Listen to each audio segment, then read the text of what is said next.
आपने शाहरुख खान के साथ भी काम किया है, कैसा रहा एक्सपीरियंस आपका उनके साथ काम करने का? मैं एसआर के भैया को ऐसे हाथ कर रहा हूँ, जैसे ये झाड़ है ना, देखा है मैंने। मैं हिल ही नहीं रहा हूँ, और बाद में मेरे को सीधा उनके साथ स्टेज पे जाना है। आपको कभी किसी का मैसेज आया ऐसे किसी फेमस इंसान का जिसने आपका काम देखा हो? श्रेयस तलपड़े भैया, तो इंस्टाग्राम पे उनका डीएम आया था, मैंने उनको बोला था कि याद है आपने मेरा ऑडिशन लिया था गुल्लक में, तो उनको मैंने भेजा तो उन्होंने बोला कि हाँ मैंने देखा तुम्हारा काम बहुत अच्छा लगा। इवन राजकुमार भैया, मैं सेट पे था तो उन्होंने मेरी मॉम को बोला कि आपका बेटा गुल्लक में बहुत अच्छा काम किया है, सूर्य नारायण को रोल प्ले किया है। आपने पवित्र रिश्ता में भी काम किया है सुशांत सिंह राजपूत के साथ, वो एक्सपीरियंस कैसा था? आई एम सो सॉरी, थोड़ा सा इमोशनल हो रहा हूँ बिकॉज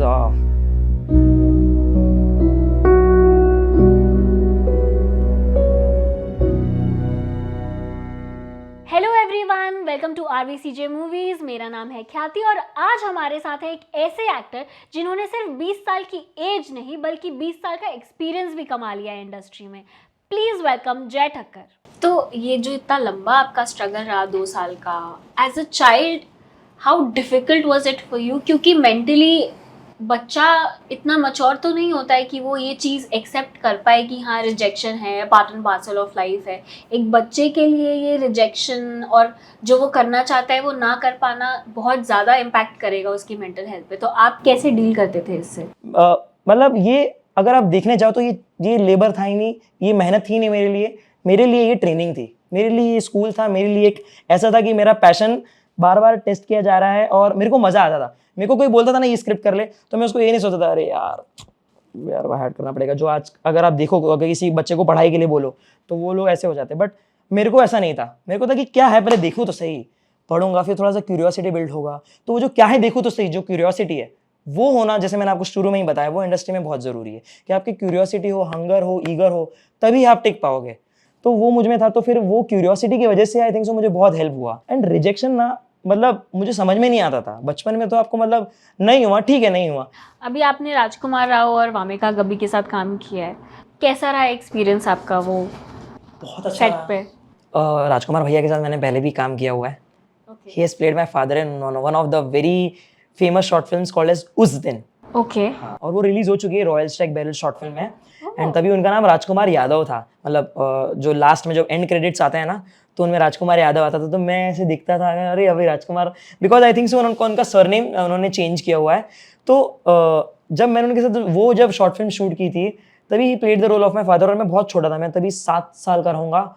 एंड जो कहानी थी वो बहुत सीरियस कहानी है, वो एकदम सीरियस, एकदम सेक्युलर बेसिस पे कहानी है, हिंदू मुस्लिम के ऊपर कहानी है। एंड वेरी अच्छा मैसेज है लास्ट में उनका जो डब है अमिताभ सर ने किया हुआ है। आपको कभी किसी का मैसेज आया ऐसे किसी फेमस इंसान का जिसने आपका काम देखा हो और आपको बहुत अच्छा लगा हो कि आप नोटिस हुए और आपको अप्रिसिएशन मिला? श्रेयस तलपड़े भैया, तो इंस्टाग्राम पे उनका डीएम आया था, मैंने उनको बोला था कि याद है आपने मेरा ऑडिशन लिया था गुल्लक में, तो उनको मैंने भेजा तो उन्होंने बोला कि हाँ मैंने देखा तुम्हारा काम बहुत अच्छा लगा। एंड गुल्लक was one of the shows ना कि बहुत लोग रिलेट कर रहे, बड़े बड़े एक्टर्स देख रहे थे वो, और सब लोग रिपोस्ट कर रहे थे।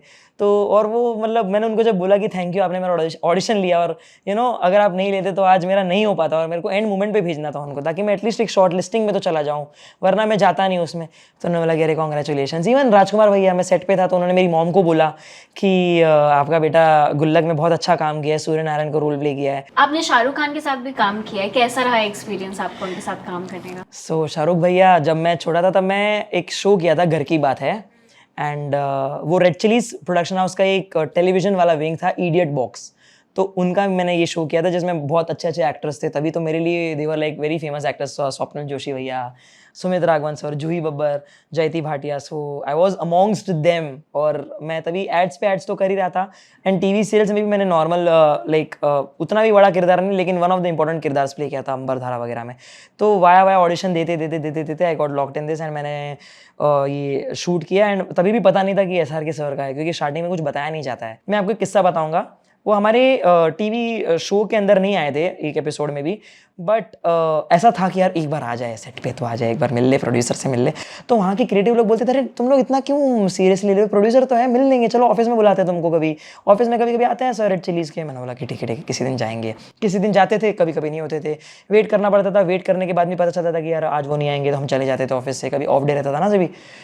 तो ऐसा था कि यार मिलना है। फिर ऐसा था कि एक हफ्ते तक हमको शूट पे ही नहीं बुलाया। घर की बात है कि अचानक से कॉल आया मुझे, एक्चुअली मेरी मॉम को रात को कॉल आया 12 बजे कि अच्छा कल ना सक्सेस पार्टी है घर की बात है का ताजलैंड एंड में, आपको आना है एंड आप कॉस्ट्यूम्स कैरी कर लेना अपने, जो भी आप सेट पर जो पहनते हैं। तो उन्होंने ठीक है। फिर अगले दिन कॉल आता है इस मॉर्निंग में, बोलते कि नहीं कैंसिल हो गया, आपको नहीं आना है। तो मुझे उसमें बुरा लगा कि यार सक्सेस पार्टी में हमको क्यों नहीं बुला रहे, मैं पोस्टर में भी हूँ, मैं उनकी टीजर गाने जो टाइटल सॉन्ग है उसमें भी हूँ, और मैं मतलब अच्छा कैरेक्टर प्ले कर रहा हूँ, मैंने अच्छा एक्टिंग भी किया है, वन ऑफ द प्राइमरी है, और मैं ही बच्चा हूँ उसमें पूरे उसमें।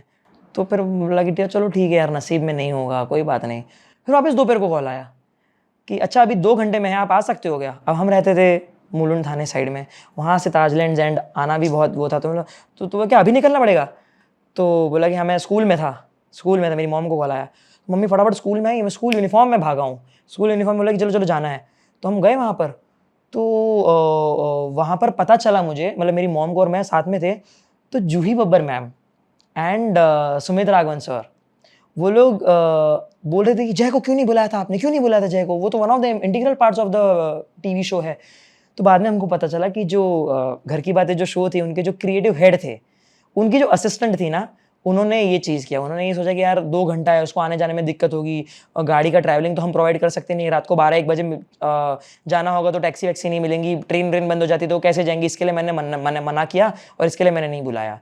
तो कहते हैं लाइक हाँ बट एसआर के सर आने वाले थे एंड आपने, तो आई वाज लाइक एसआर के भैया आने वाले। मैंने बोला ये कैसे हो सकता है।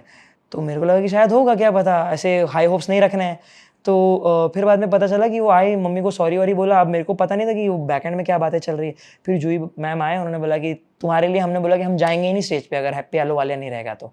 That was so sweet. तो उन्होंने मतलब मुझे बताया, कंफर्टेबल फील कराया, और जैसे ही मैं बाहर निकला SR K sir was giving interviews. I was like wow, I was like मतलब मेरा सपना था। आपको पता है मैंने उनकी ड्राइंग्स की थी, I was like his die hard fan. मैंने उनकी ड्राइंग्स की थी, और उनका जो फोटो है ना, मैंने मेरे मेरा एक वो था ड्रॉअर जहाँ पर मैं खोलता था वो, और बुक्स रखी होती थी, तो मैं ऐसे खोलता था, लेफ्ट साइड में एकता कपूर मैम का फोटो था और राइट साइड पे एसआर के भैया का। तो मेरे को ये था कि अगर टीवी सीरियल में बड़ा नाम करना है तो मुझे बालाजी की टीवी शोज़ करने हैं, और अगर फिल्म में बड़ा नाम करना है तो मुझे रेड चिलीज़ का कुछ करना है। मतलब मैं छोटा हूँ, और बहुत लोग ये भी बोलते थे कि मम्मी पापा, मेरा सपना था, मैं पता है भाग के जाता था शॉट पे कि यार मेरा शॉट ना कट जाए यार, भले मैं लेट नहीं होना, मुझे फटाफट भागना है। मतलब बचपन से मेरे को वो थी, रुचि थी मुझ में। तो मैं उनका ड्राइंग किया हुआ फोटो वहाँ पर रखता था वो हैंडल में मेरे। तो जब वो फोटो मैंने रखा और वो मैंने सामने दिखा, that nostalgia, that transition, that transformation was like ऑस्टोवर। और मैं हिल ही नहीं रहा हूँ वहाँ से। और बाद में मेरे को सीधा उनके साथ स्टेज पे जाना है, कुछ एक एक्ट प्ले करना है, एंड बाद में SR K sir will come on stage and वो बोलेंगे कि these are the cast and crew of our TV show Ghar Ki बात है, जो एनडीटीवी इमेजिन पे आता था। And if you will see that whole press conference, success party जो प्रेस कॉन्फ्रेंस हुआ था, throughout from start till end, मैं एसआर के भैया को ऐसे हक कर रहा हूँ, जैसे ये झाड़ है ना, देखा है मैंने, मैं हिल ही नहीं रहा हूँ, देखा है मैंने। और एसआर के भैया भी हिला नहीं रहे, और कोई मेरे को इंटरव्यू में कोई नहीं बोल रहा वहाँ पर से कि यार आप थोड़ा सा दूर हो जाओ। आनंद महादेवन सर भी मेरे ऊपर हैं, मतलब मेरे पीछे, मैं छोटा हूँ ना उसमें, और मैं हग ही कर रहा हूँ, मैं हिल ही नहीं रहा हूँ। मैं आपको वीडियो भी दिखाऊंगा ना, मैं हिल ही नहीं रहा हूँ, मैं पूरा 1 घंटा वैसा ही था, और वो चल रहा है, मैं भी उनके साथ चल रहा हूँ। It's like I was not able to believe, और मैं उन्हीं को देख रहा हूँ, अरे यहाँ देखो यहाँ देखो यहाँ देख रहा हूँ, फिर वापस उधर देख रहा हूँ, ये रियल है, ये चले तो नहीं जाएंगे। मैं टच वच कर रहा हूँ कि यार हाँ यार ये तो हाथ भी सही है इनके। So that was like very very वैसा मोमेंट, मैजिकल मोमेंट था मेरे लिए, और मेरे को चाहिए थे रात खत्म ही ना हो। फिर वो चले गए, फिर बाद में ऐसा था कि यार अभी वापस कब वो दिन आएगा जब मैं वापस मिलूंगा। बट इतना अच्छा लगा ना, मेरे इतने अच्छे अच्छे फोटोज आ गए उनके साथ, एंड हम लोगों को पता ही नहीं था, हम तो स्कूल में था मैं, और अचानक से अनप्रेडिक्टेबल चीज़ हो गई। एंड नाउ दैट आई सी कि आप खुद सोचो कि मैं यार स्कूल में पढ़ रहा था, हम लोगों ने रिजेक्शन भी ले लिया था कि चलो नहीं बुला रहे हैं, ठीक है चलो कोई बात नहीं, बट गॉड वाज वर्किंग। उन्होंने इनको बुलवाया इनकी मुँह से कि हम ही स्टेज पे नहीं जाएंगे। जब आप इतना स्ट्रगल कर रहे थे, ये 2 साल का आपका जितना भी स्ट्रगल पीरियड था, उस टाइम पे when you and your mom decided कि अभी और ट्राई नहीं करेंगे, तो कोई प्लान भी था in the back of mind कि हाँ अभी एक्टिंग नहीं करेंगे तो चलो ये बन जाएंगे? वो टाइम पे नहीं था जब मैं छोटा था, क्योंकि वो टाइम पे तो क्योंकि क्या ही मेरे को यही आता था, या तो क्या डांसर बन जाता, क्योंकि मैं डांस कंपटीशन में जीतता था, एलोकेशन, हाँ एलोकेशन कंपटीशन में जीतता था। तो मॉम को ये था कि बड़ा होके इसको फिर या तो डॉक्टर इंजीनियर जो नॉर्मल होता है, इसको पढ़ लिख के सीए या ऐसा कुछ बना देंगे, टीचर बनना। किसी एक्टर या डायरेक्टर के साथ आपका काम करने का सपना है कि इनके साथ तो करना ही है मुझे? Sanjay Leela Bhansali sir, obviously because quality like I said उनकी जो प्रोजेक्ट्स होती है उनमें क्वालिटी होती है। I am not saying that बाकियों में नहीं होती, बट वो एक हर एक डिटेल्स जो होती है जो वो देखते हैं। एंड मैंने उनकी फिल्में देखी हैं, भले वो कोई भी एक्टर को ले, रणवीर सिंह को ले या Ranveer Singh as a personality, as an actor, as a human being, he is very loud and I love that energy. क्योंकि मैं भी लाउड हूँ और था और अभी भी मैं आगे बनना चाहूँगा, लेकिन अभी मुझे बहुत सारे डायरेक्टरों से ही सीखने मिला है कि लेस इज़ मोर। एंड मैं जब भी संजय लीला भंसाली सर की मूवी देखता हूँ, हाइप एकदम लाउड रहता है, लेकिन फिल्म एकदम calm to the point, subtle, calm and real and low होती है, बट इम्पैक्ट वो जो क्रिएट करते हैं, इट टेक्स यू समवेयर। या it moves you as an audience. एक हॉलीवुड डायरेक्टर है David Fincher, yes, he is my favourite director from Hollywood, तो मुझे उनके साथ करना है। आपने पवित्र रिश्ता में भी काम किया है सुशांत सिंह राजपूत के साथ, वो एक्सपीरियंस कैसा था? आई एम सो सॉरी, थोड़ा सा इमोशनल हो रहा हूँ, बिकॉज इट इज़ लाइक ऐसा हो ही नहीं सकता था जो हुआ उनके साथ, and that is very hard to believe. And I still feel that he was very innocent but he was very smart. उनको दुनियादारी पता थी, बट वो मद्देनज़र रखते हुए भी दुनिया के साथ आप पोलाइट रहो, काइंड रहो, उनमें थी वो बात। एंड ही वॉज स्टारडम उनमें उतना नहीं था जितना आजकल बहुत लोगों को जल्दी मिल जाता है। एंड उनकी भी जर्नी स्ट्रगल वाली रही, उन्होंने बहुत टीवी सीरियल्स किए हैं मेरी तरह, उन्होंने बहुत स्ट्रगल फेस किया हुआ, एंड बाद में जाके उनको फिल्म मिली है। He was a very secure actor, उनको कुछ इनसिक्योरिटी नहीं थी कि यार लाइक कोई मुझसे ज़्यादा कर रहा है अच्छा एक्टिंग, या किसी को कुछ ज़्यादा टाइमिंग मिल रहा है। He was new in the industry, उनमें एक भुलापन था, एक इनोसेंस था। एंड मतलब हम लोगों ने तो आर के स्टूडियो में साथ साथ रात तक सोए हम लोग। कभी कभी होता था ना कि रात को लेट पैकअप है, सुबह जल्दी कॉल टाइम है, तो हम लोग स्टूडियो में ही सो जाते थे, वैन में ही सो जाते थे, कभी रूम में ही सो जाते थे। तो हमारे साथ ऐसे भूतनाक इंसिडेंट भी बहुत हुए हैं कि मतलब कोई हमारे पैर खींच रहा है रात को, लाइक हाँ बहुत बार, क्योंकि आर के स्टूडियोज तो पता ही है आपको, बहुत अंधेरा रात को ऐसे, मतलब वो टाइम पे ऐसे अफवाह थी या पता नहीं क्या था, कहते थे कि आर के सर जो थे वो घूम रहे हैं रात को इंडस्ट्री में, मतलब सॉरी स्टूडियो में। तो मतलब हम लोग ऐसे डर के रहते थे, आई डोंट नो वो अफवाह थी या पता नहीं, बट हम लोग सो जाते थे रूम में। तो ऐसा इंसिडेंट था कि यार मतलब मैं सुबह उठा हूँ और मैं कहीं अलग ही डायरेक्शन में हूँ, तो मैं ऐसे, मुझे मतलब सोते समय वो आदत नहीं थी रेंगते रेंगते जाने की, और ना ही उनको थी, वो तो बड़े हैं, मैं तो छोटा हूँ। तो वो मुझे कभी बोलते थे कि यार तू उस दरवाजे पे कैसे मिला मुझे आज, तेरे को क्या वो घूमने की आदत है क्या रेंगते रेंगते। फिर बाद में मेरे को कभी कभी वो अलग मिलते थे, कभी कभी मैं टॉयलेट में जा रहा हूँ, हमारे रूम शेयर करते तो टॉयलेट भी एक ही होती थी, तो मैं जा रहा हूँ टॉयलेट वॉशरूम करने के लिए, तो मैं अंदर जाते बोलता हूँ, अंदर गया हूँ और टॉयलेट की लाइट ऑन है, तो मैं उनको बोलता था कि यार अचानक से लाइट बंद हो जाती थी, तो मेरे को लगता था कि वो बाहर से मस्ती कर रहे हैं। तो मेरे लगता अरे यार भैया ऑन करो ना लाइट, तो भैया ऑन करो ना, 2 बार बोलता था तो फिर ऑन हो जाती थी लाइट। अब मैं तो यहाँ से आवाज़ लगा रहा हूँ, मुझे पता नहीं ना कि बाहर से मुझे मेरी आवाज़ आ रही है नहीं, तो वो तो बोल रहे थे। तो एक बार मेरा ऐसा हुआ कि यार भाई आप भैया बहुत मस्ती करते हो, अंदर मेरे को वॉशरूम जाते समय आप लाइट ऑफ कर देते हो, तो बोलते कि नहीं मैंने तो ऐसा कभी कुछ किया नहीं है। और उनके साथ भी हुआ, उन्होंने बोला कि उल्टा तू मेरे साथ ऐसा करता है, मैंने बोला मैंने तो कभी ऐसा किया नहीं, मेरी तो हाइट भी नहीं पहुँचती ऊपर तक। तो उन्होंने बोला कि फिर कर कौन रहा है। तो ऐसे ऐसे सिचुएशंस भी होते थे कि लाइक कोई मस्ती ले रहा है, कोई मज़े ले रहा है, एनर्जीज थी, क्योंकि वो स्टूडियो में, और नाइट शूट्स भी होता था हमारा वहाँ क्लिक निक्सन में, तो ऐसा भी बहुत बार होता था कि वहाँ स्टूडियो में सेट पे हम लोगों को कोई शैडोज दिख रहे हैं, तो बहुत ऐसा होता था। बट क्योंकि हम लोग दोनों मस्ती बहुत करते थे तो हमारा दिन निकल जाता था, एंड हम लोग उसको लाइटली लेते थे, देखो हर चीज़ को सीरियसली नहीं ली जाती है। आपने इतने सारे मल्टीपल जॉनरास ट्राई किए हैं, सब में रोल प्ले किया है, आपको क्या तैयारी लगती है खुद को प्रिपेयर करने में किसी रोल के लिए? कोई प्रोसेस है जो आप फॉलो करते हैं? जैसे मैंने आपको बताया कि हर कैरेक्टर जो होता है ना अलग अलग लिंग्विस्टिक डेफिनेशन के साथ आता है, हर तरह के अलग अलग कैरेक्टरिस्टिक, डिफरेंट यूनिक कैरेक्टरिस्टिक के साथ आता है। एंड आई थिंक कि मेरा ये एक रिस्पॉन्सिबिलिटी ही नहीं है, मेरा ये ऑब्लिगेशन है कि मुझे not only for the director but for me as an actor, मुझे अगर मैं किसी को बोलूँगा कि आप प्लीज़ ये आप अगर देखेंगे तो आपको पता चलेगा कि मैंने क्या अलग किया है। मुझे ये नहीं हो कि रिपीट होना चाहिए हर चीज़, हर कैरेक्टर। अगर मैं कॉमेडी भी कर रहा हूँ तो हर जगह अलग अलग चीज़ होनी चाहिए। जैसे अगर मैं भूल चूक माफ़ कर रहा हूँ तो उसमें मैंने एक अपना तकिया कलाम रखा है, वो तकिया कलाम वो इम्प्रोवाइजेशन था। If you see the trailer of Kapkapi, तो उसमें मेरा एक तकिया कलाम है भाईला, उसमें मैं गुजराती कैरेक्टर हूँ, भूल चूक माफ़ में मैं बनारसी कैरेक्टर हूँ। अब जब स्क्रिप्ट लिखी गई थी तब ये डिफाइंड नहीं था, भूल चूक माफ़ में तो डिफाइंड था कि बनारस की कहानी तो बनारसी कैरेक्टर है, कपकपी में डिफाइंड नहीं था, उसमें कैरेक्टर क्या है वो प्रॉपरली डिफाइंड था, लेकिन वो कहाँ से बिलोंग करता है, उसकी बैकग्राउंड क्या है, बैक स्टोरी क्या है, वो डिफाइन नहीं था। तो मैंने बोला कि if we make this character different from others and if we add थोड़ा सा slight Gujarati touch in it, ताकि उसमें थोड़ा सा मैं एक तकिया कलाम भी डाल सकूँ। मैंने यूपी 65 एक वेब सीरीज उसमें तकिया कलाम डाला है महाराज ब्रो, वो बहुत चला। मतलब सब मुझे महाराज ब्रो ही बुलाते हैं, और मैंने नहीं तो 108 या 110 बार बोला है पूरे 2 सीजन में, महाराज ब्रो महाराज ब्रो। स्टार्ट करता ही था मैं महाराज ब्रो से, तो वो एक अलग टाइप का एक स्लैंग है जो कभी सुना नहीं है। किसी ने महाराज सुना है, किसी ने ब्रो सुना है, कोई बनारस में गुरु ऐसे भी बोलते हैं, क्या चल रहा है गुरु। तो ये मेरे को था कि थोड़ा सा वेस्टर्न बनारसी बंदा बनाना है इसको। पर अगर आपको चूज करना हो बिटवीन द 3 फॉर्मेट्स तो आप क्या प्रेफर करोगे, किस फॉर्मेट में काम करना? ऑब्वियसली एज एन एक्टर मुझे फिल्म्स, क्योंकि फिल्म्स में क्वालिटी प्रॉपर, आपको प्रॉपर एक टाइम दिया जाता है, एक सीन को आपको फील करने का मौका दिया जाता है। एंड आप अपने फ्री टाइम में क्या करते हैं? जैसे मैंने बताया मैं फ्री था, तो अभी जब ये फिल्म रिलीज नहीं हो रही थी, एंड मतलब हो रही थी, उनका भी प्रोसेस होता है यार, पोस्ट प्रोडक्शन होता है, तो उनकी चीज़ें हो रही थी, तो तभी मैं बहुत ऑडिशंस देता हूँ, बहुत भरपूर।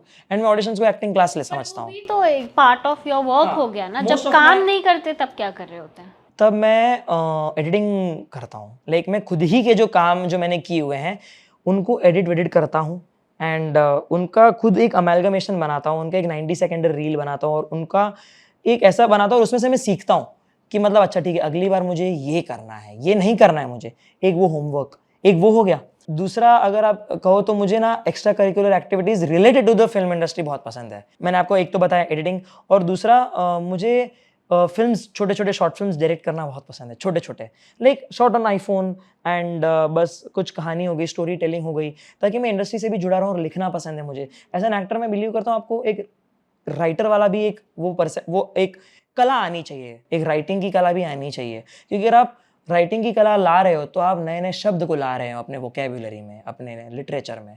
बट अगर आप देखो तो सोशल मीडिया ने मुझे बहुत हेल्प किया है।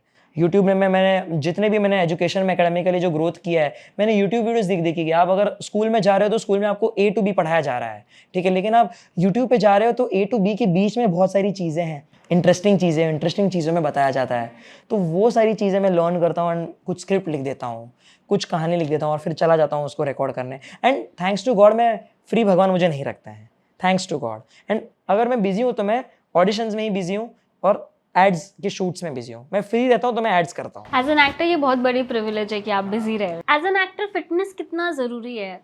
बहुत, मतलब अगर आपको मैं ये नहीं हर एक्टर जो होता है ना, मैं ये नहीं बोलूँगा कि हर एक्टर को फिटनेस करना चाहिए, लेकिन हर फिट एक्टर, ये ज़रूर बोलूँगा कि हर फिट एक्टर अच्छा हो जाता है, क्योंकि दिखता भी अच्छा है, एंड आपके फेस पे ग्लो होती है, एंड अगर आपका वो रोल डिमांड कर रहा है तो it is like an added bonus, it is like an added advantage.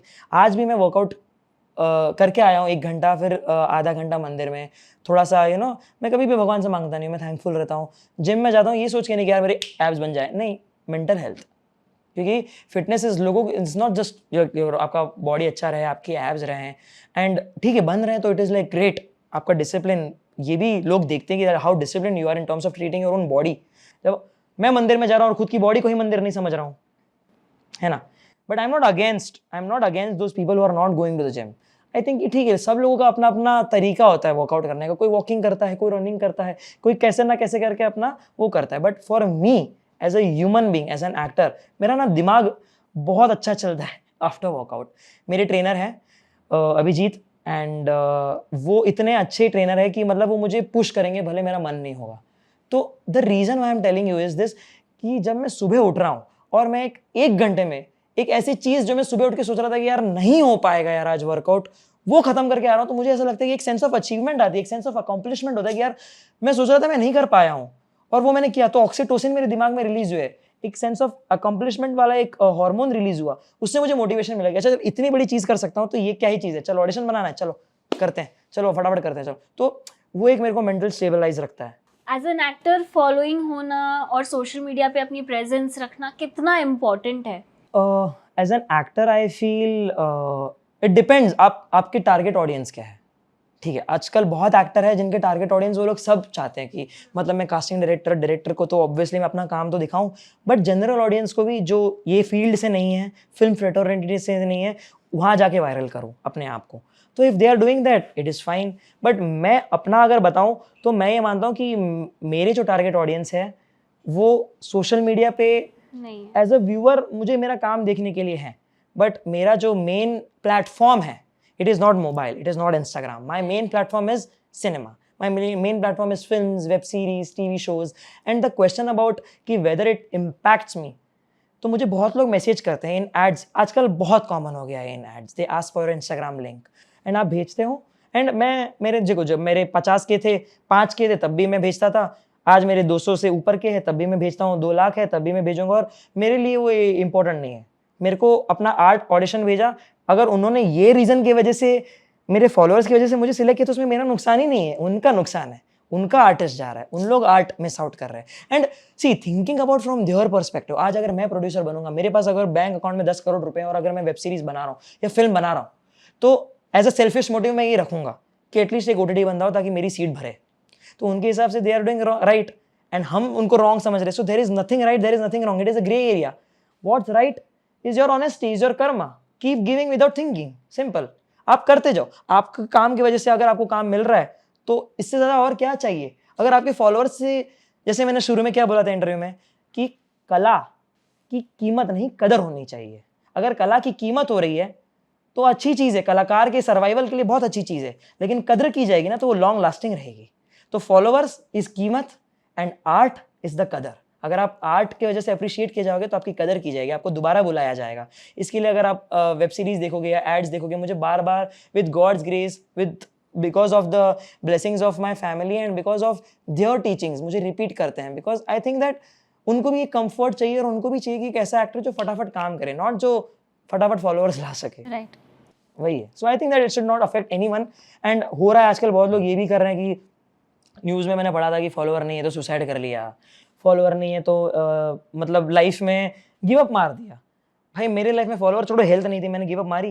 मैंने भगवान को बोल दिया कि मैं तुमको चैलेंज कर रहा हूँ, तुम मेरे पे गिव अप मारो, फिर देखते हैं। तो you have to challenge yourself, you have to communicate with God like he is right beside you. बात करो भगवान के साथ, ऐसे बिलीव करो, हर जगह भगवान है, इधर भगवान, हर जगह पर आप कम्युनिकेट करो एंड फॉलोअर्स आपके अपने आप आ जाएंगे। आप अपने काम पे फोकस करो, आप दुनिया में लोगों के साथ ह्यूमैनिटी में रहो, लोगों की हेल्प कर दो, भले आपका कुछ उसमें फ़ायदा नहीं, किसी और का फ़ायदा, अगर आपका टाइम है करो। See honesty saves everyone's time, honesty is the best policy. बस रहो, बस अच्छे कर्म करो, अपने आप सब अपने आप। मैंने जब स्टार्ट किया था, जब मैं सेकंड फेज में आया था, जब मेरा सेकंड इनिंग चल रहा था, तब मेरे कहाँ फॉलोअर थे। कास्टिंग डायरेक्टर से ज़्यादा मेरे को मेरे फ्रेंड लोग पूछते थे, यार जय तो बचपन से काम कर रहे थे, तेरे फॉलोअर्स क्यों नहीं है। यार जब मैं काम कर रहा था तब इंस्टाग्राम नहीं था, तब व्हाट्सएप नहीं था, तब मोबाइल फोन नोकिया का नया आया था, तो तब मेरे को कोई जानता भी होगा, तब भी इंस्टाग्राम तो था नहीं। इंस्टाग्राम आया तब जब मैं 12th की एग्जाम दे रहा था, जब मैंने सब छोड़ दिया था, इंस्टाग्राम फेसबुक तब।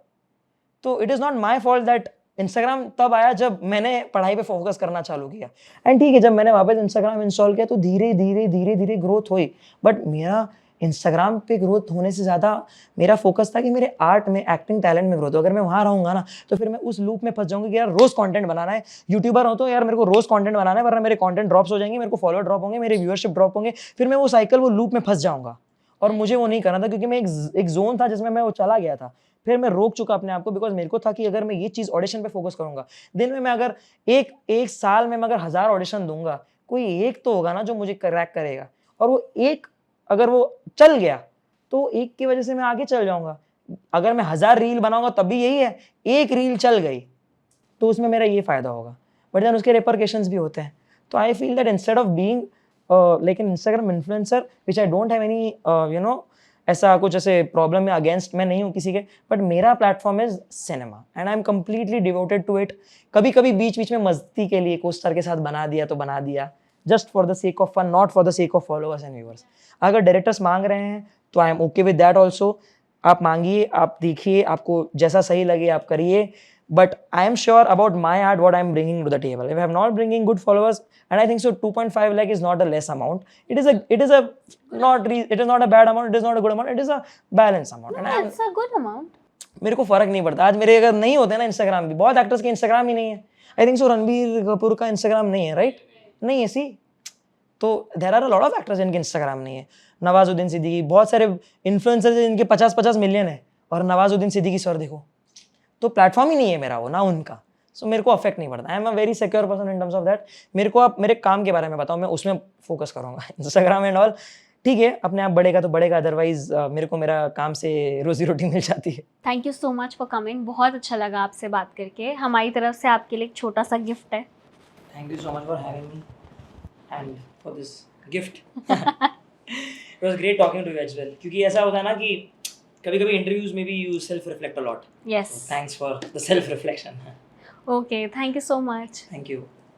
I hope you liked the content. For more such videos, please like, share and subscribe to RVCJ Movies. This is your host Khyati signing off.